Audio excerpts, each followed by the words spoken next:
Estação Cidadania, Educação e Desenvolvimento Social na Rádio da Universidade. Produção e apresentação, Brenda Vidal.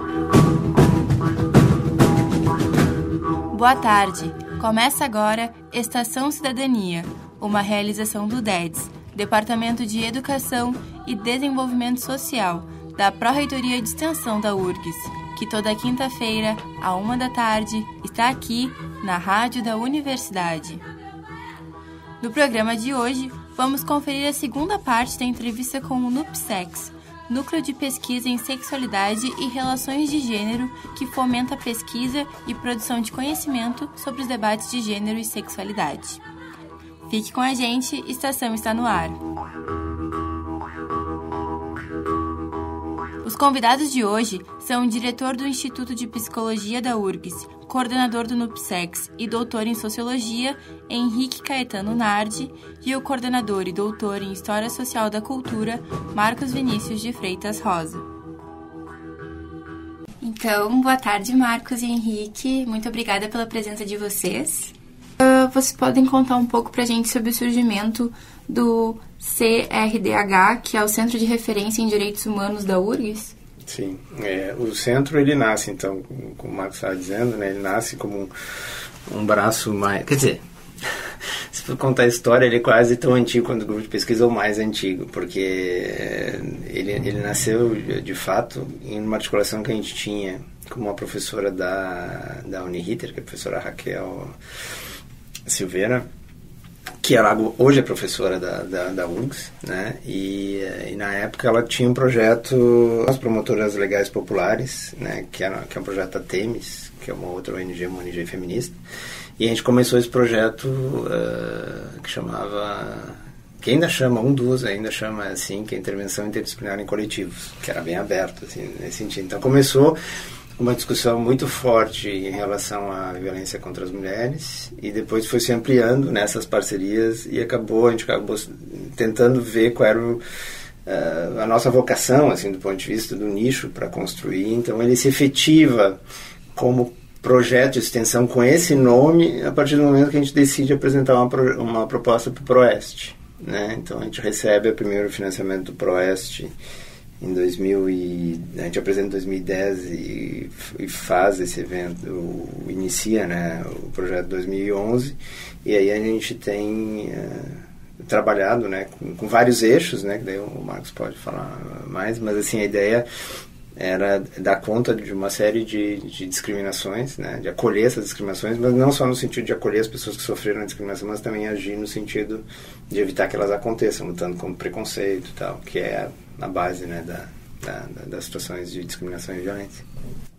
A gente trabalha com diferentes eixos, assim, a gente tenta atuar no âmbito das relações raciais, das relações de gênero e da sexualidade, né, mas principalmente voltado para a implementação dos direitos dessas populações, né? Então a gente trabalha muito com a questão da violação dos direitos humanos, né? Tentando mostrar principalmente como esses diferentes marcadores, né, sociais que a gente fala se articulam, e como na prática, enfim, pensar simplesmente uma questão sobre direitos humanos abstratos e universais, na verdade, acaba sendo um problema, porque a gente tem marcadores concretos, e é justamente o intercruzamento deles que faz com que a gente perceba como, na prática, os direitos humanos acabam sendo desrespeitados, né? Então, a gente tem esses 3 eixos de atuação. O centro de referência tem, inclusive, a possibilidade de fazer acolhimentos, né, para as pessoas que tiverem os seus direitos, vamos dizer assim, barrados, né?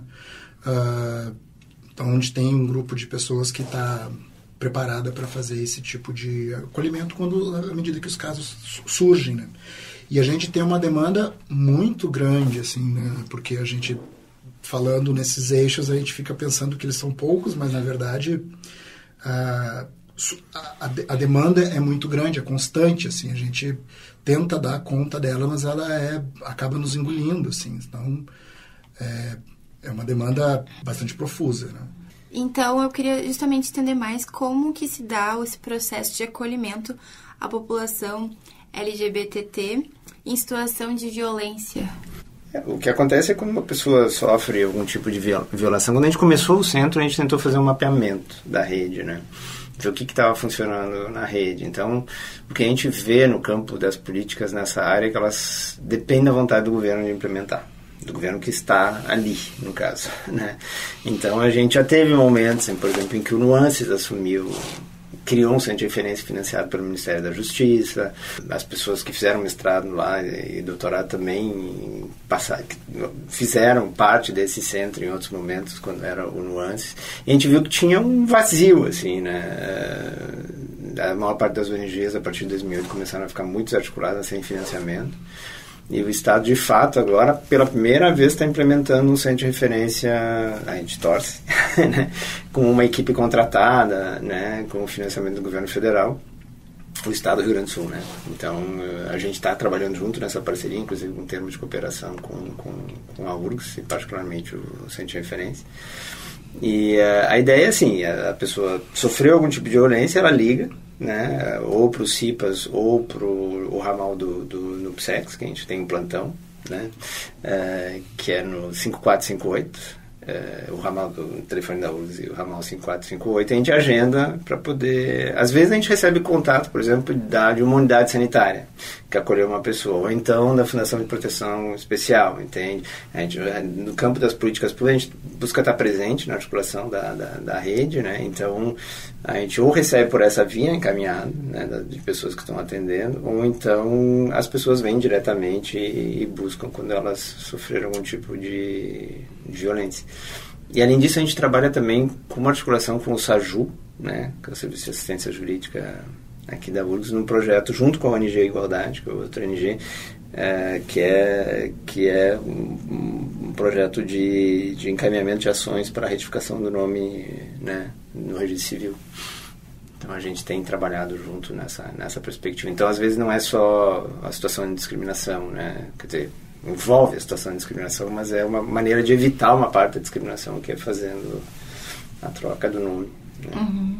Mas tem tipo alguma triagem? Tem casos que vocês acolhem? Não, por enquanto a gente não teve necessidade de fazer triagem, assim, no sentido, a gente tem acolhido todo mundo, né? Não é uma demanda tão grande assim, a gente tem muito mais demanda no campo da formação, ainda bem, assim, né? E agora, talvez com essa articulação com o centro de referência no Estado, talvez essa demanda aumente, né? O problema é que as pessoas estavam meio... Como as ONGs funcionavam como uma referência para as pessoas, né? Com a desarticulação das ONGs, elas ficaram meio sem reconhecer, assim. E a URGS, bom, a gente tem um papel no espaço público, mas não é tão visível, assim, não é tão antigo quanto as ONGs, né? Então... Para vocês, quais são as maiores barreiras ou dificuldades em se tratar de relações de gênero e sexualidade? Uma barreira é o preconceito. O preconceito, e esse preconceito ele não é exclusivo das pessoas, né? Quando a gente fala de preconceito, a gente está falando de um fenômeno que é social, né? Ou seja, que ele é produzido na cultura, ele sustenta formas de discriminação. Essas formas de discriminação, elas são armas no sentido de manter a opressão de um grupo sobre outro. E aí, como o Marcos falou, né, dos marcadores sociais da diferença, elas vão se materializar na raça, na classe, na idade, no gênero, na sexualidade. Elas vão estar ali presentes e elas vão reduzir a pessoa àquilo, né, e limitar seu campo de ação e limitar seus direitos. E a gente vê isso do ponto de vista institucional, né, com não reconhecimento das pessoas. Assim, há muito pouco tempo a URGS, por exemplo, que foi uma iniciativa que a gente trabalhou bastante também, passou a reconhecer o nome social. E a gente ainda tem dificuldades, por exemplo, com relação à máquina interna da universidade saber o que fazer, às vezes. Então, revitimiza a pessoa quando ela vai no decorde, entende? Então, a gente está buscando fazer um trabalho, né, construir articulações para que isso não aconteça. E ela vai se dar, por exemplo, na escola, quando a escola não fala que existem possibilidades fora do vestibular universal, né, e que não fala da universidade, nem fala da universidade, né, e também, assim, o campo da saúde, por exemplo, a gente tem uma série de pesquisas mostrando como um corpo de uma pessoa trans, por exemplo, eles transformam antes como uma barreira para que as pessoas possam acessar o sistema. Os profissionais não têm formação, né? A gente fez uma pesquisa que deve ter que saiu na imprensa, inclusive, que foram com os estudantes da URGS, né, com relação ao preconceito. A gente viu, por exemplo, que a faixa de estudantes da saúde, né, eles estão numa faixa intermediária de preconceito, que é bem preocupante, assim, do ponto de vista das pessoas que vão atender muitas vezes às situações de violência, né. Então, assim, tem barreiras que são... É um produto da cultura, da sociedade, mas ela se materializa na atitude das pessoas, que é difícil de mudar, mas que a gente tem trabalhado no sentido da informação e do afeto, né, para poder trabalhar isso. E do ponto de vista institucional, para que a instituição desnaturalize práticas e passe a conceber que aquelas pessoas também têm direito a existir naquela instituição, mas que isso implica também numa modificação institucional. Não é só venham, né? É porque ela foi pensada para não acolher, ou acolher uma diferença teórica, mas não uma diferença de fato, assim, no cotidiano, né? E isso, a máquina é toda cheia de armadilhas, assim, toda cheia de armadilhas, assim. Então, quem vive a situação é que consegue identificar, e a gente vai trabalhando no sentido de poder perseguir essas armadilhas e tentar desmontar elas. Eu fico imaginando, assim, a partir da fala do Henrique, algo que aconteceu na última escola que a gente visitou, que é, por exemplo, os próprios alunos da escola começaram a falar a respeito das falas dos professores a respeito deles, e os próprios professores dizem para os alunos: olha, a universidade não é para vocês, não adianta, né, vai ser em vão, vocês vão acabar repetindo as profissões dos pais, das mães, dos avós de vocês, vão fazer a reprodução de classe, vão permanecer vivendo nas mesmas condições que sempre viveram. Então, já lá na escola já tem essa barreira, essa dificuldade. Aí, dentro da universidade, tem uma série de outras questões. A questão da permanência na universidade, tem que dar um jeito de manter esses alunos com condições de permanecer e de condições de estudo, de evoluir dentro da determinada área de conhecimento que eles escolherem. E aí entra nas questões mais burocráticas e institucionais, que é perceber que o público da universidade mudou e que esse público tem que ser acolhido pela universidade, que ele tem que permanecer aqui dentro, porque, enfim, né, isso é uma obrigação nossa também, da instituição.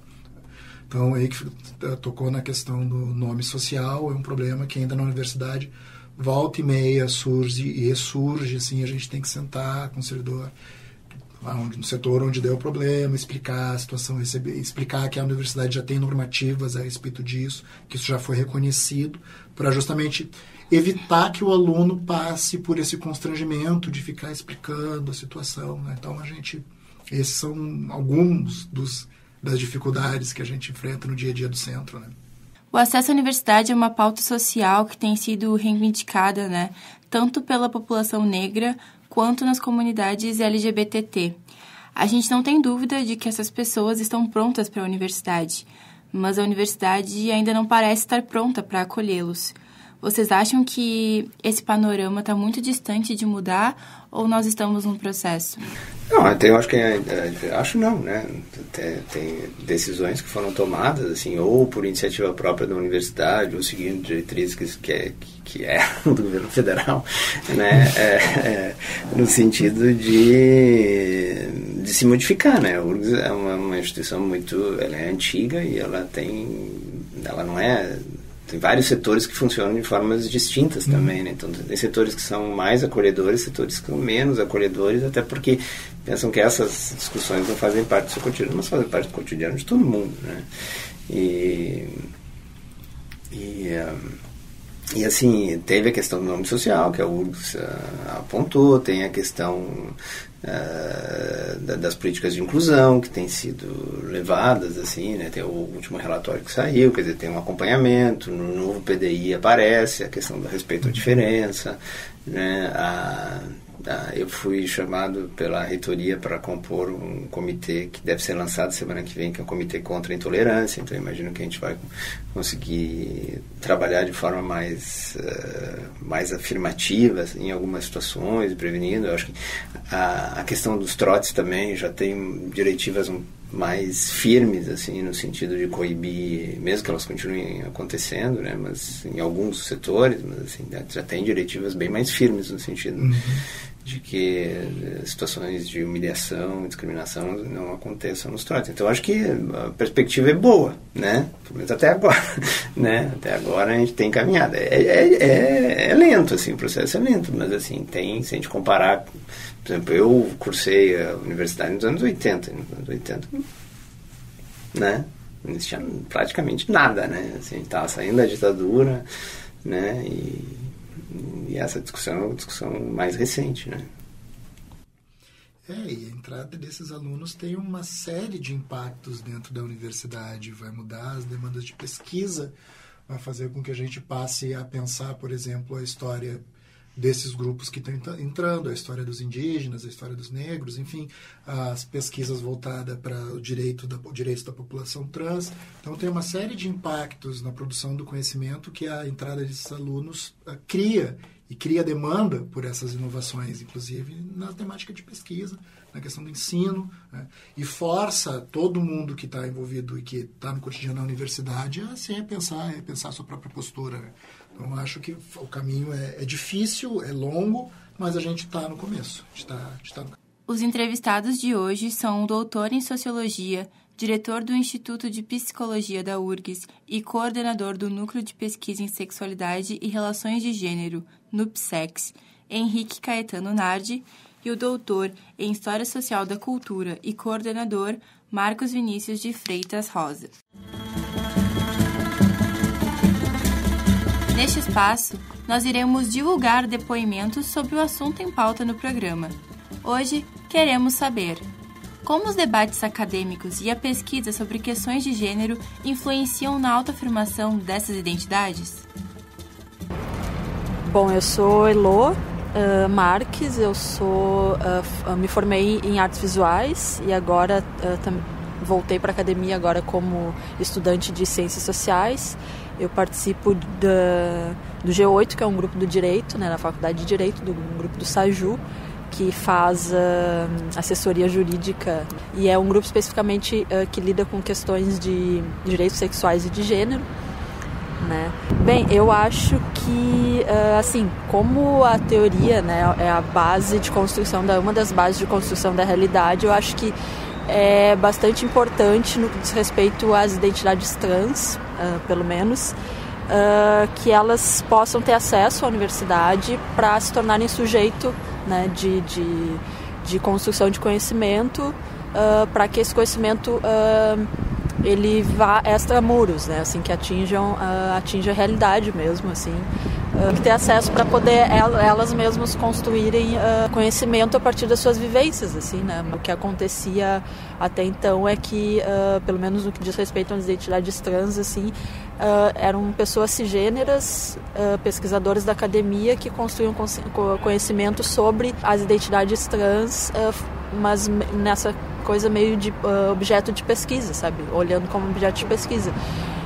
Essas pessoas cisgêneras construindo conhecimento sobre outras identidades, assim, o importante é que essas pessoas possam acessar a universidade para que elas mesmas possam falar sobre as suas vivências. Meu nome é Eric Chegas de Camargo e eu sou estudante da graduação de Educação Física na URGS.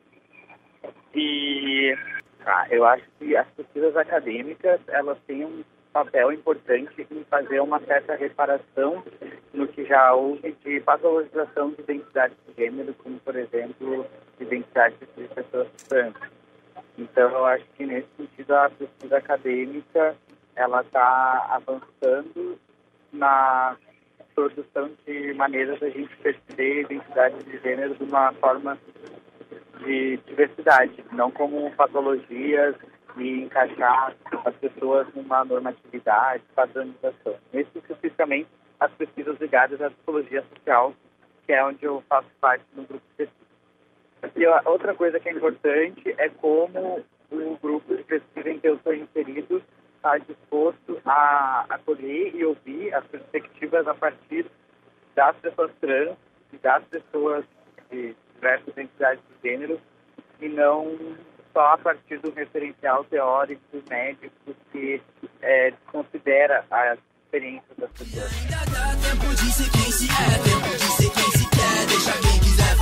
Esse sou eu, outro não dá pra ser. Sem crise, sem chance, que a vida é uma só. Eu, outro não dá pra ser.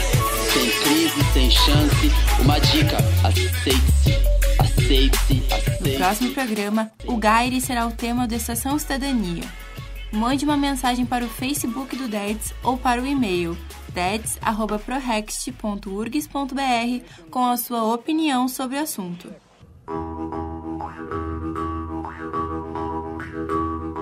Estação Cidadania é uma realização do Departamento de Educação e Desenvolvimento Social da Pró-Reitoria de Extensão da URGS. O programa vai ao ar todas as quintas-feiras, à 13h, na rádio da Universidade 1080 AM.